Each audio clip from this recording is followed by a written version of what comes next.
Hello everyone, welcome back to the channel. आज का हमारा टॉपिक है फेडरलिज्म। देखिए, फेडरलिज्म का मतलब क्या होता है। इससे पहला जो हमने चैप्टर किया था पावर शेयरिंग, उसमें हमने ये चीज़ देखी थी, जब सरकार पावर शेयर करती है अलग अलग लेवल्स पर और ऑर्गन्स में, उसे हम बोलते हैं पावर शेयरिंग। हॉरिजॉन्टल वो होता है जब वो सेम लेवल पर पावर को शेयर करती है, और वर्टिकल वो होता है जब वो ऊपर से नीचे लेवल पर शेयर करती है, और उसे कहते हैं फेडरलिज्म। तो इसमें हम वही देखेंगे जब पावर डिफरेंट लेवल्स पर शेयर की जाती है, सेंटर, फिर उससे छोटी स्टेट, फिर उससे छोटी लोकल। इस चैप्टर की शुरुआत इसी तरीके से बताई गई है कि इसके अंदर दो तरीके की गवर्नमेंट होती है। पहली unitary form of government, second is federal form of government. Unitary form of government में एक लेवल होता है गवर्नमेंट का, उससे छोटे लेवल भी होते हैं बट वो सेंटर के कंट्रोल में होते हैं। यानी जो फर्स्ट लेवल है गवर्नमेंट का, वो ही छोटे लेवल्स को कंट्रोल करता है। जैसे फर्स्ट लेवल ने बोल दिया वैसे ही सेकंड लेवल को करना पड़ेगा। But federal form of government में दो या दो से ज्यादा लेवल ऑफ गवर्नमेंट होते हैं, जैसे हमारे इंडिया के अंदर है centre, state and local government. जो लोअर लेवल होते हैं वो इंडिपेंडेंट होते हैं सेंट्रल गवर्नमेंट से। अब जैसे एक हम हरियाणा की गवर्नमेंट है, सो हरियाणा की गवर्नमेंट को हर बार सेंट्रल गवर्नमेंट से पूछ के काम नहीं करना पड़ेगा। उसके पास अपना पैसा है, उसके पास अपने रिस्पॉन्सिबिलिटी है, अपने सोर्सेज है, वो अपनी मर्जी से अपने तरीके से काम कर सकती है। अब फीचर्स ऑफ फेडरल गवर्नमेंट, हम कैसे पहचान सकते हैं कि किसी देश के अंदर फेडरल गवर्नमेंट है या नहीं। सबसे पहले ये चीज़ देखना, 2 और मोर लेवल ऑफ गवर्नमेंट। अगर देश के अंदर एक या एक से ज़्यादा लेवल की गवर्नमेंट है तो वो फेडरल गवर्नमेंट है। दूसरा क्या है, डिफरेंट टायर जो होते हैं गवर्नमेंट के, यानी डिफरेंट लेवल जो होते हैं वो सेम सिटीजन को गवर्न करते हैं, यानी एक ही सिटीजन को वो गवर्न करते हैं। किस तरीके से, अब देखिए एक हरियाणा का सिटीजन है, वो हरियाणा स्टेट गवर्नमेंट के हिसाब से भी चलेगा, वो सेंट्रल गवर्नमेंट के हिसाब से भी चलेगा। अब ये चलेगा किस तरीके से, किसके हिसाब से क्या चलेगा, ये चीज़ है अगला पॉइंट। ज्यूरिडिक्शन यानी एरिया ऑफ कंट्रोल जो डिफाइंड है वो कॉन्स्टिट्यूशन में लिखा गया है, यानी कौन सी गवर्नमेंट किस एरिया में काम करेगी वो कॉन्स्टिट्यूशन ने बता दिया है। नेक्स्ट क्या है, fundamental of constitution can not be changed, यानी जो कॉन्स्टिट्यूशन के अंदर चीज़ें लिखी गई हैं फेडरल गवर्नमेंट के बारे में, वो कोई भी एक गवर्नमेंट यूनिलैटरली यानी सिर्फ एक लेवल ऑफ गवर्नमेंट चेंज नहीं कर सकती। Single level can not change. अगर कॉन्स्टिट्यूशन के अंदर लिखा गया है जो एजुकेशन है वो स्टेट लेवल के कंट्रोल में आएगा, तो सेंट्रल गवर्नमेंट अकेले ही लोकसभा में बिल पास कर कर उसे जो है स्टेट गवर्नमेंट से नहीं छीन सकती। उसे दोनों गवर्नमेंट का कंसेंट चाहिए होगा, स्टेट गवर्नमेंट्स का भी और सेंट्रल गवर्नमेंट का भी। फिफ्थ पॉइंट है, court has power to interpret constitution, यानी वो कॉन्स्टिट्यूशन को समझा सकते हैं। किस तरीके से, देखिए गवर्नमेंट ने कोई ऐसा डिसीजन लिया जिससे जो ह्यूमंस हैं यानी उसके जो सिटीजन्स हैं उनके जो राइट्स हैं वो वॉयलेट हो रहे हैं। जैसे आपके पास क्या है, राइट टू स्पीच है। अब क्या होता है, गवर्नमेंट जब आप गवर्नमेंट के खिलाफ कुछ बोलते हो तो गवर्नमेंट आपको उठाकर जेल में डाल दे रही है, आपको चुप करा दे रही है, जो आज के टाइम पर हो रहा है, आपके अकाउंट्स बैन करा दे रही है। तो वहाँ पर जो है कोर्ट के पास पावर है, वो कॉन्स्टिट्यूशन के हिसाब से उन चीज़ों को रद्द कर सकता है। जो सरकार कर रही है ना, उन चीज़ों को जो है वो बदल सकता है। वो कह सकते हैं कॉन्स्टिट्यूशन में ऐसा लिखा गया है तो आपको कॉन्स्टिट्यूशन के हिसाब से चलना होगा। यानी यहाँ पर हम ये चीज़ कह सकते हैं, जो कोर्ट है वो गवर्नमेंट को गाइड करता है कॉन्स्टिट्यूशन के हिसाब से चलने से। दूसरा क्या है, कोर्ट की पावर, वो एक्ट करता है एज अ एम्पायर। अगर डिफरेंट लेवल्स ऑफ गवर्नमेंट है उनके बीच में डिस्प्यूट हो जाता है, लड़ाई हो जाती है, for example Haryana state government के और सेंट्रल गवर्नमेंट के बीच में किसी चीज़ को लेकर डिस्प्यूट हो जाता है, तो वहां पर जो है फैसला कौन करेगा, कोर्ट करेगा। सेवेंथ पॉइंट है, सोर्सेज ऑफ रेवेन्यू, यानी जो पैसे का साधन है, यानी एक सरकार के पास पैसा कहाँ से आएगा अपने काम करने के लिए, वो भी कॉन्स्टिट्यूशन के अंदर लिखा गया है। स्टेट लेवल पर ये टैक्स आएंगे, जो सेंटर लेवल है उस पे ये टैक्स आएंगे, ताकि जो गवर्नमेंट्स हैं वो अपनी अपनी रिस्पॉन्सिबिलिटी संभाल सके। फेडरल सिस्टम, अभी जो फेडरल सिस्टम है यानी फेडरलिज्म फॉलो करते हैं, उसके मेनली दो ऑब्जेक्टिव होते हैं, दो रीजन से करते हैं। सबसे पहला क्या है, to safeguard and promote the unity of a country, ताकि कंट्री की जो यूनिटी है वो बनी रहे। अब यूनिटी किस तरीके से बनी रहेगी, फॉर एग्जाम्पल यहाँ 5 तरीके के लोग हैं, अब ये 5 अलग अलग जगह से हैं और अलग अलग लैंग्वेज बोलते हैं। अब इनको सिर्फ एक ही लोग गवर्न करेगा। अब इस लोग को थोड़ी ना पता है ये पांचों के क्या क्या इंटरेस्ट हैं, क्या क्या लैंग्वेज हैं, किस तरीके से वो चलते हैं। अब इसने सिर्फ इसका डिसीजन इसको पसंद आया, बाकियों को पसंद नहीं आया, तो क्या होगा, लड़ाई होगी, बीच में यूनिटी नहीं बनी रहेगी। अब अगर हम फेडरल सिस्टम को फॉलो करते हैं, अलग अलग लोगों को अलग अलग, इन सबको अलग अलग पावर दे दी जाए, यानी आप अपने हिसाब से अपना काम कर सकते हो, सो लोगों के बीच में यूनिटी बनी रहेगी। ऐसा ही क्या है, रीजनल डाइवर्सिटी, यानी अलग अलग तरीके के जो लोग हैं, अलग अलग धर्मों के जो लोग हैं, उनको जोड़ कर रखती है पावर शेयरिंग। जैसे इंडिया के अंदर रखा हुआ है, जैसे बेल्जियम के अंदर रखा था, एग्जाम्पल है इसका। डिफरेंट तरीके की उन्हें कम्युनिटी गवर्नमेंट बना दी थी, अब देश अच्छे से चल रहा है।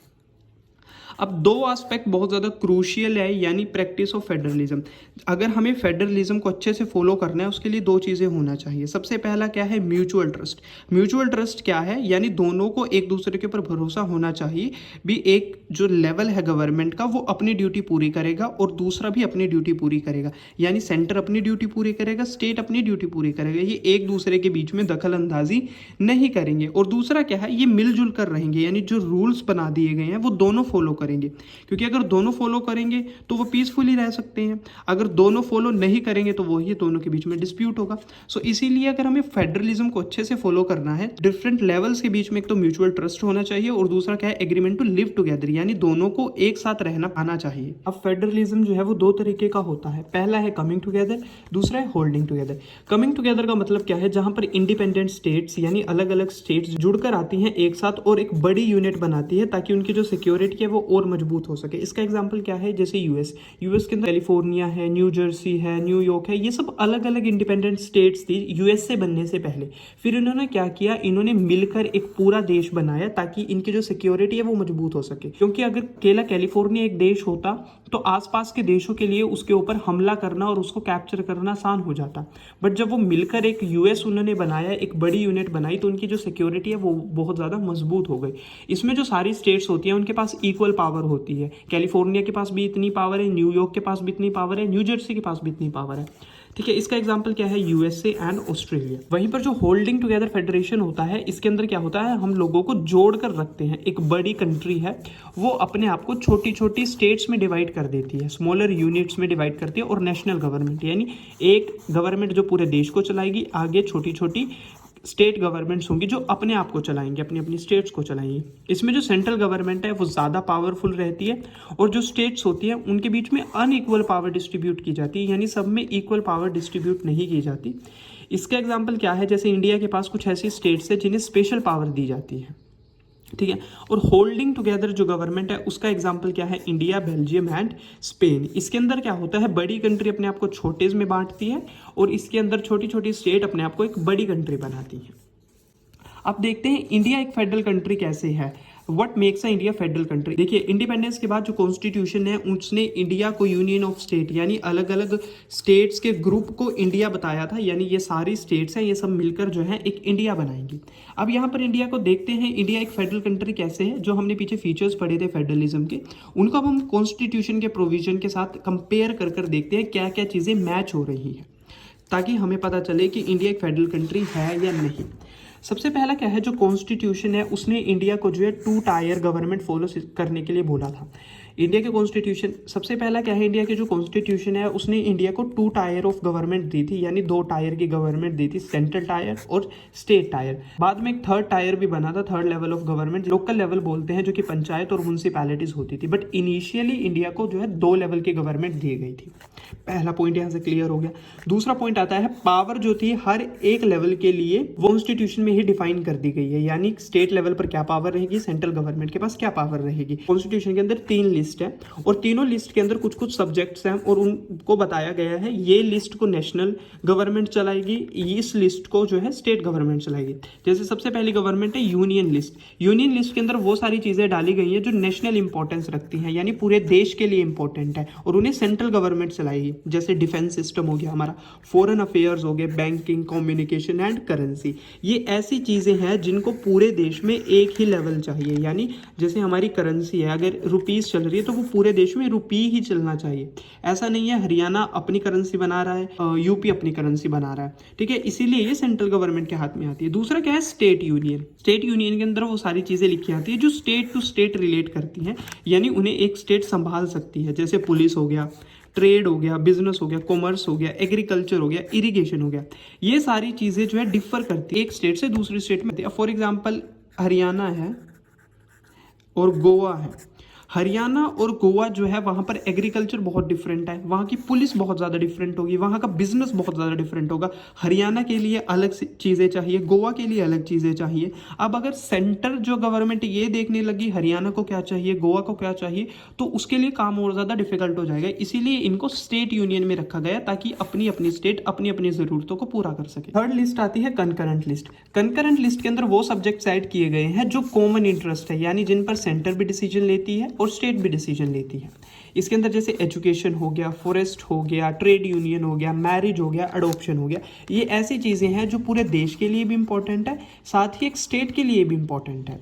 अगर यहाँ पर दोनों के बीच में कोई कंफ्लिक्ट, कोई लड़ाई हो जाए, फॉर एग्जांपल एजुकेशन के ऊपर कोई डिसीजन बनाना है, यहाँ पर स्टेट गवर्नमेंट कहेगी ये करो और सेंट्रल गवर्नमेंट कहेगी ये करो, तो अब यहाँ पर डिसीजन कौन बनाएगा, यहाँ किसके डिसीजन माना जाएगा, यहाँ पर माना जाएगा सेंटर का डिसीजन। जो सेंटर कहेगी वो यहाँ पर डिसीजन माना जाएगा। थर्ड आती है रेसिडरी सब्जेक्ट।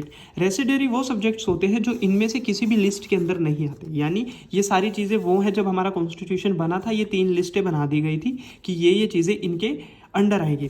बट कॉन्स्टिट्यूशन बनने के बाद भी तो बहुत सारी चीज़ें आई हैं, जैसे टेक्नोलॉजी हो गया, एआई हो गया, साइबर सिक्योरिटी हो गया, ये सारी चीज़ें आई हैं, ये कॉन्स्टिट्यूशन बनने के बाद आई हैं। सो ये सारी चीज़ें जो है रेसिड्यूरी लिस्ट में डाल दी गई हैं और इन्हें सेंट्रल गवर्नमेंट चलाएगी। अब उसके बाद क्या आता है, इंडिया एक होल्डिंग टुगेदर गवर्नमेंट है, हमने देखा था। और होल्डिंग टुगेदर गवर्नमेंट में क्या होता है, अनइक्वल पावर डिस्ट्रीब्यूट होती है स्टेट्स के बीच में, और इंडिया के पास भी सेम है। इंडिया के पास कुछ ऐसे स्टेट्स हैं जिन्हें स्पेशल पावर दी गई है, जैसे असम हो गया, मिजोरम हो गया, नागालैंड एंड अरुणाचल प्रदेश। इनमें क्या होता है, आर्टिकल 371 ऑफ इंडियन कॉन्स्टिट्यूशन के हिसाब से यहाँ पर कोई आउटसाइडर, यानी जो व्यक्ति इन स्टेट्स का रहने वाला नहीं है, वो यहाँ पर ज़मीन नहीं खरीद सकता, ताकि इन लोगों की ज़मीन बची रहे। अब इनको ये स्पेशल पावर दी गई है। हमने यहाँ पर स्टेट्स और सेंटर की बात तो कर ली, अब करते हैं यूनियन टेरिटरीज़ की बात। अब इंडिया के पास कुछ ऐसी यूनिट्स भी थी जो ना तो बहुत ज़्यादा बड़ी थी कि उन्हें एक इंडिपेंडेंट स्टेट बना दिया जाए, और ना ही इतनी छोटी थी वो ताकि उन्हें किसी दूसरी स्टेट के साथ मर्ज कर दिया जाए, जैसे चंडीगढ़ हो गया, दिल्ली हो गया। फिर यहाँ पर गवर्नमेंट का डिसीजन निकालते हैं, इन्हें हम यूटीज़ बनाएंगे, यूनियन टेरिटरी, यानी ये यूनियन गवर्नमेंट के हाथ में आएंगी, यानी सेंट्रल गवर्नमेंट इन्हें कंट्रोल करेगी, जैसे चंडीगढ़, दिल्ली, अंडमान एंड निकोबार को वो करते हैं। अब देखते हैं पावर स्ट्रक्चर, यानी जो पावर डिस्ट्रीब्यूशन है, जो हमारे कॉन्स्टिट्यूशन ने बताया, सेंटर के पास क्या पावर आएगी, स्टेट के पास क्या पावर आएगी, वो सब कॉन्स्टिट्यूशन के अंदर लिखा गया है ऑलरेडी। अगर वो चेंज करना है, वो चेंज तो हो सकता है, बट वो आसान नहीं है चेंज करना। क्यों? क्योंकि अगर हमें चेंज करना है, अगर हमें कोई चेंजेस लेकर आने हैं, सबसे पहले तो वो दोनों हाउसेज में पास किए जाएंगे, जो लोकसभा है उसमें भी और राज्यसभा है उसमें भी, मेजोरिटी से के साथ, 2/3 मेंबर के साथ। यानी अगर 3 लोगों ने वोट किया है, सो 3 में से 2 लोगों को उसे अप्रूव करना होगा। 2/3 का मतलब ये है दोनों हाउसेज में। और दूसरा, पहली कंडीशन ये है, और दूसरी कंडीशन ये है, हाफ ऑफ द स्टेट्स, अगर हमारे पास फॉर एग्जांपल 10 स्टेट्स हैं, तो 10 में से 5 स्टेट्स को भी इसे 2/3 की मेजोरिटी से पास करना पड़ेगा। ठीक है, ये पॉइंट हो गया। अब अगला पॉइंट आता है जुडिशरी। फेडरलिज्म में क्या होता है, कोर्ट क्या काम करता है, एम्पायर का काम करता है, कॉन्स्टिट्यूशन को फॉलो करता है। सेम यहाँ पर भी वही करता है। इंडिया में जुडिशरी जो ओवरसी करती है कॉन्स्टिट्यूशन को, यानी ये हिसाब लगाती है, ये देखती है जो गवर्नमेंट है वो कॉन्स्टिट्यूशन को फॉलो कर रही है या नहीं, ये जुडिशरी की जिम्मेदारी है। अगर दोनों के बीच में कोई डिस्प्यूट हो जाता है, स्टेट गवर्नमेंट और सेंट्रल गवर्नमेंट के बीच में, तो हाई कोर्ट और सुप्रीम कोर्ट जो है वो एम्पायर का काम करते हैं। अब नेक्स्ट पॉइंट आता है रेवेन्यू वाला। जो दोनों गवर्नमेंट है उनको अलग अलग सब्जेक्ट्स यानी अलग अलग एरियाज दे दिए गए हैं भी, किन किन चीज़ों के ऊपर आप टैक्स कलेक्ट कर सकते हो ताकि आप अपना काम कर सको। अब जैसे रोड टैक्स जो होता है वो स्टेट के हाथ में आता है, और वहीं जो इनकम टैक्स या जीएसटी होता है वो सेंट्रल गवर्नमेंट के हाथ में आता है। सो जो पैसा इस चीज़ से आएगा उससे सेंटर अपना काम करेगी, जो रोड टैक्स से आएगा उसे स्टेट अपना काम करेगी। अब हाउ इज फेडरलिज्म प्रैक्टिस, अब देखते हैं कि जो फेडरलिज्म है वो इंडिया के अंदर कैसे काम करता है, वो लागू कैसे किया गया था। सबसे पहला है लिंग्विस्टिक स्टेट, यानी लैंग्वेज के बेसिस पर हमारे इंडिया ने स्टेट्स बनाई थी ताकि उन्हें पावर दी जा सके। इंडिया एक होल्डिंग टुगेदर फेडरेशन है जिसमें जिसमें वो क्या करता है, अपने आप को छोटी यूनिट्स में डिवाइड करता है। और इंडिया ने भी वैसा ही किया, इंडिया ने अपने आप को छोटी छोटी स्टेट्स में डिवाइड किया। और किस क्राइटेरिया पर? लैंग्वेज के बेसिस पर। अगर आप 1947 का मैप देखो और 2026 का मैप देखो तो आपको एक बहुत ज़्यादा डिफरेंस दिखेगा स्टेट्स के नंबर में। पहले बहुत ज़्यादा कम स्टेट्स थी, अब बहुत ज़्यादा स्टेट्स हो चुकी है। कुछ ऐसी स्टेट्स हैं जो नई बनी है, जो पहले नहीं थी अब हैं, और कुछ ऐसी हैं जो पहले थी अब नहीं है। और ये किस चीज़ के बेसिस पर बनाई गई हैं? लैंग्वेज के बेसिस पर, ताकि सेम लैंग्वेज बोलने वाले लोग सेम एरिया में रहें। ठीक है, ये तो लैंग्वेज के बेसिस पर थी। अब कुछ ऐसी स्टेट्स हैं जो कल्चर और ज्योग्राफी के बेसिस पर बनाई गई हैं, जैसे नागालैंड हो गया, उत्तराखंड हो गया एंड झारखंड हो गया। उत्तराखंड जो है वो यूपी से बनाया गया है। अब इंडिया ने ये किया। और दूसरा क्या, उन्होंने लैंग्वेज पॉलिसी क्या किया, उन्होंने जो हिंदी है उसे ऑफिशियल लैंग्वेज तो बना दिया था कि जितने भी ऑफिशियल काम होंगे, डॉक्यूमेंटेशन काम होंगे, वो किस बेसिस पर होंगे, वो हिंदी में हो सकते हैं। बट उन्होंने किसी भी सिंगल लैंग्वेज को नेशनल लैंग्वेज नहीं बनाया, जिस तरीके से श्रीलंका में किया गया था। अब श्रीलंका में उन्होंने एक लैंग्वेज को नेशनल लैंग्वेज बना दिया और लोगों के बीच में लड़ाई होगी। सो उन्होंने क्या किया, जो अलग अलग लैंग्वेज हैं उन्हें भी रिकॉग्नाइज किया, यानी उन्हें भी पहचान दी। उन्हें शेड्यूल्ड लैंग्वेज बोलते हैं। अगर आपको कोई भी गवर्नमेंट एग्जाम देना है, कोई भी डॉक्यूमेंट तैयार करना है, आप इन 22 लैंग्वेज में से किसी भी लैंग्वेज में बना सकते हो। अगर आपके ऊपर ये थोप दिया जाए कि आपको सिर्फ हिंदी, कई ऐसी स्टेट्स है जो हिंदी नहीं बोलती, तो उनके बीच में वही है, भी उन्हें पावर ही नहीं दी जाएगी। सो इसीलिए गवर्नमेंट ने क्या हुआ, लैंग्वेज के बेसिस पर भी लोगों को पावर दी। अगला पॉइंट है स्टेट एंड सेंटर रिलेशन।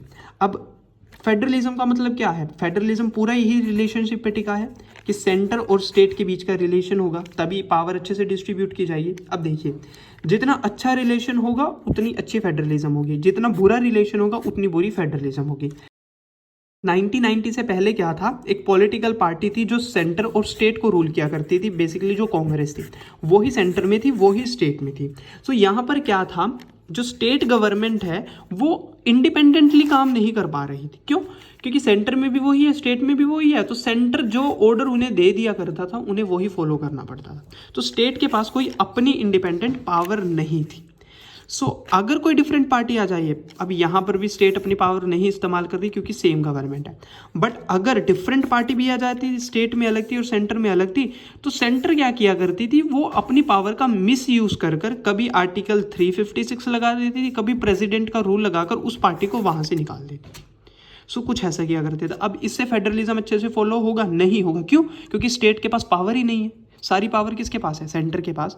तो यहाँ पर क्या हुआ, फेडरलिज्म अच्छे से फॉलो नहीं किया जा रहा था। फिर आता है 1990s। 1990s के अंदर क्या होता है, जो रीजनल पार्टीज़ हैं, यानी जैसे हरियाणा है, हरियाणा के अंदर अलग अलग लोगों ने पार्टीज़ बनाना शुरू कर दिया रीजनल। अब उनसे क्या हुआ, अब जब भी इलेक्शंस होते थे, बेशक ये पार्टीज़ जीतती नहीं थी, बट ये क्या करती थी, ये वोट काटती थी। फॉर एग्जाम्पल, हरियाणा के अंदर अगर 10 वोटें हैं, पहले वो 10 वोटें 2 पार्टीज़ में बंटती थी। अब क्या है, अगर अब 4 पार्टीज हो गई, मान लो इसको 4 मिली हैं, इसको 5 मिली हैं, जीत तो ये सबसे ज़्यादा वोट, बट एक एक वोट इनके पास भी आ गया। अब ये 5 जो वोट थी इनके हाथ से तो ये चली गई। इनको मान लो 6 वोट चाहिए थी जीतने के लिए, अब इनके पास तो वोट ही नहीं है। अब ये क्या करेंगे, किसी दूसरी पार्टी से वोट मांगेंगे, आप हमारे साथ जुड़ जाओ। सो यहाँ पर क्या होता था, रीजनल पार्टीज बढ़ने लगी, तो जो नेशनल पार्टी थी वो मेजोरिटी नहीं हासिल कर पा रही, क्योंकि रीजनल पार्टीज ने उनकी वोट काटना शुरू कर दिया था। सो जिसके कारण वो लोकसभा में गवर्नमेंट नहीं बना सकते थे। अब उन्हें गवर्नमेंट बनाने के लिए नेशनल पार्टीज को स्टेट पार्टीज के साथ मर्ज यानी मिक्स होना पड़ता था, एक दूसरे के साथ गठबंधन बनाना पड़ता था, जिसे हम बोलते थे कोलिएशन गवर्नमेंट। सो कोलिएशन गवर्नमेंट जब बनती थी, उसका रिजल्ट ये आता था, जो सेंटर है उसे स्टेट पार्टी को भी सुनना पड़ता था। क्यों? क्योंकि जो सेंटर है, मान लो अगर ABCD गवर्नमेंट है, उसको मेजोरिटी नहीं मिली, उसने EFG पार्टी के साथ मिलकर अपनी गवर्नमेंट बनाई है। ठीक है, अब अगर सेंटर इस स्टेट पार्टी को नहीं सुनेगी तो ये पार्टी क्या करेगी, हट जाएगी पीछे, तो यहाँ पर गवर्नमेंट टूट जाएगी। सो इससे क्या हुआ, सेंटर ने स्टेट को सुनना शुरू कर दिया। दूसरा क्या है, दोनों के बीच में कोऑपरेशन बढ़ने लगा। और दूसरा क्या है, जो स्टेट पार्टीज थी उन्हें ज़्यादा रिस्पेक्ट और ऑटोनॉमी यानी उन्हें आज़ादी मिलना शुरू हुई। लास्ट टॉपिक आता है डिसेंट्रलाइजेशन इन इंडिया। हमने देखा पावर फेडरलिज्म के अंदर 3 लेवल की गवर्नमेंट होती है। अब ये 3 लेवल, जो 3rd लेवल की गवर्नमेंट है, वो इसमें हम देखेंगे वो आई किस तरीके से, वो है क्या। देखिए डिसेंट्रलाइजेशन का मतलब क्या होता है, डी का मतलब होता है तोड़ना, सेंट्रलाइजेशन का मतलब क्या है, एक सेंटर से तोड़ना। जब पावर को टॉप लेवल से डिस्ट्रीब्यूट किया जाता है लोकल लेवल्स में, यानी एक सेंटर से तोड़कर उसे अलग अलग जगह बांटा जाता है, उसे बोलते हैं डिसेंट्रलाइजेशन। अब ये डिसेंट्रलाइजेशन होता किस तरीके से, सेंटर और स्टेट से पावर को लेकर लोकल गवर्नमेंट्स में भी दे देना। ठीक है, अब इसकी ज़रूरत हमें क्यों पड़ती है। अब देखिए अगर आपकी कोई गली टूट चुकी है, आप डायरेक्टली पीएम या सीएम को तो मैस कंप्लेंट नहीं करोगे, अब सीधा डायरेक्ट मोदी को कंप्लेंट थोड़ी ना करोगे। आपको क्या चाहिए, एक लोकल बंदा चाहिए जो आपकी लोकल समस्या को हल कर सके। अब वो लोकल बंदा कौन होगा, आज आपके पास सरपंच, पंच या म्यूनसिपैलिटीज़ के चेयरपर्सन है, बट अगर वो ना होते तो आप क्या करते, तो आपके पास कोई पावर ही नहीं थी। सो इसीलिए थर्ड लेवल ऑफ गवर्नमेंट बनाया गया है। अब यूनियन गवर्नमेंट है, जो सेंटर गवर्नमेंट है, उन्होंने पॉलिसीज बना दी कि सब लोगों को एजुकेशन मिलेगी। अब क्या ग्रास रूट लेवल पर वो इम्प्लीमेंट हो रही हैं। अब मोदी ने बोल दिया ये काम होगा, क्या वो काम हो रहा है। अब मोदी आकर तो देखेंगे नहीं आपके गांव में, कौन देखेगा, सरपंच देखेगा, यानी आपकी लोकल लेवल देखेगी।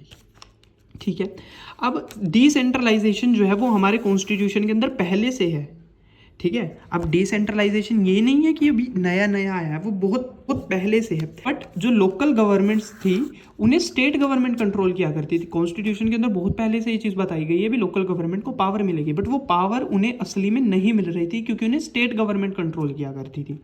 दूसरा रीज़न क्या था, उनके पास पावर नहीं थी। दूसरा क्या है, रेगुलर इलेक्शन। जो लोकल गवर्नमेंट थी उनके रेगुलर इलेक्शन ही नहीं किए जाया करते थे। अगर रेगुलर इलेक्शंस नहीं होंगे तो पावर अच्छे से डिस्ट्रीब्यूट नहीं हो पाएगी। दूसरा क्या है, उनके पास कोई भी अपनी पावर और अपना रिसोर्स नहीं था। उन्हें हमेशा हर चीज़ के लिए स्टेट गवर्नमेंट के ऊपर डिपेंड रहना पड़ता था।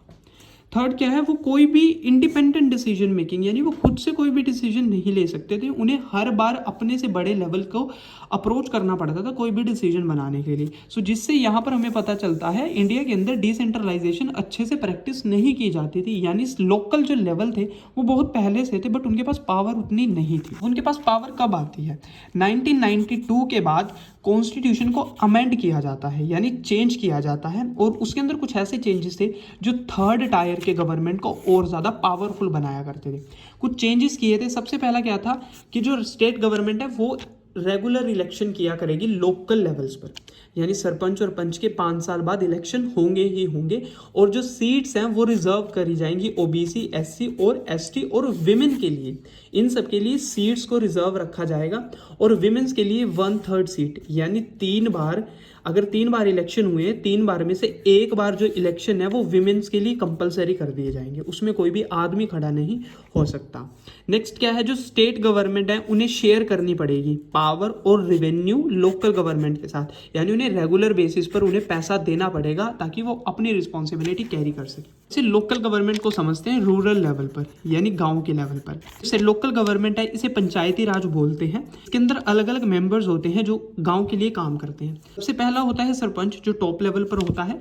फिर अगले होते हैं वार्ड मेंबर्स, अलग अलग, जैसे वार्ड नंबर 1, वार्ड नंबर 2, वो होते हैं, उन्हें क्या बोलते हैं, उन्हें पंच बोलते हैं। ये डायरेक्टली इलेक्ट किए जाते हैं वोटिंग के थ्रू, लोगों के द्वारा। अब ये पंचायत जो है ये अपना काम कैसे करती है, देखिए पंचायत जो है वो सुपरविजन में काम करती है किसके, ग्राम सभा के, यानी ग्राम सभा आगे उनको बताएगी आपको इस तरीके से काम करना है, सो वो आगे अपना काम करेंगे। अगला क्या है, दूसरा पॉइंट क्या है, जितने भी वोटर्स हैं और मेंबर्स हैं उन्हें साल में 2 या 3 बार मिलना होता है पंचायत के लोगों को, ताकि वो डिस्कस कर सके गाँव के अंदर कितना बजट आया था और वो कहाँ कहाँ लगा है। एनुअल बजट और परफॉर्मेंस, यानी देश गांव के अंदर कितना पैसा आया था और वो पैसा कहाँ कहाँ लगा है, वो मीटिंग के थ्रू होगा, बट ऐसा कोई करता नहीं है। देखते हैं जो स्ट्रक्चर है, यानी जो लेवल हैं लोकल गवर्नमेंट के, वो किस किस तरीके से हैं। आपके गांव से लेकर आपकी डिस्ट्रिक्ट तक जितने भी लेवल हैं गवर्नमेंट के, उन सबको लोकल गवर्नमेंट बोलते हैं। सबसे पहले सेंटर आता है, फिर स्टेट आता है। अब स्टेट के बाद क्या आएगा, डिस्ट्रिक्ट आएगा, फिर आपका ब्लॉक आएगा, फिर आपका गाँव आएगा। तो ये तीनों लोकल गवर्नमेंट है। देखिए ग्रुप ऑफ ग्राम पंचायत, अलग अलग गाँव की पंचायत को मिलकर एक पंचायत समिति, जिसे ब्लॉक बोलते हैं, वो बनता है। अलग अलग ग्राम समितियां मिलकर एक जिला परिषद बनाते हैं। ठीक है, जिला परिषद। और इस जिला परिषद का हेड कौन होता है, चेयरमैन या चेयरपर्सन जिसे बोलते, चेयरमैन हो या चेयर वीमेन हो। ठीक, ये लोकल गवर्नमेंट थी, यानी गाँव के लेवल की। अब आती है शहर की, यानी अर्बन लेवल पर। अर्बन लेवल पर अगर कोई छोटा शहर है तो उसके अंदर म्यूनिसिपैलिटी होगी, अगर कोई बड़ी सिटी है उसके अंदर म्यूनिसिपल कॉरपोरेशन होगा, जैसे दिल्ली हो गया। ये स्टेट गवर्नमेंट के अंदर काम करते हैं और इनका जो हेड होगा उसे मेयर बोलते हैं। तो अर्बन लोकल गवर्नमेंट का स्ट्रक्चर, यानी एक शहर के अंदर जो लोकल गवर्नमेंट है वो किस तरीके से काम करती है। सो ये था आपका चैप्टर फेडरलिज्म। अगर आपको ये अच्छा लगा हो प्लीज़ चैनल को सब्सक्राइब जरूर करें और इसे अपने फ्रेंड्स के साथ जरूर शेयर करें। Thank you so much.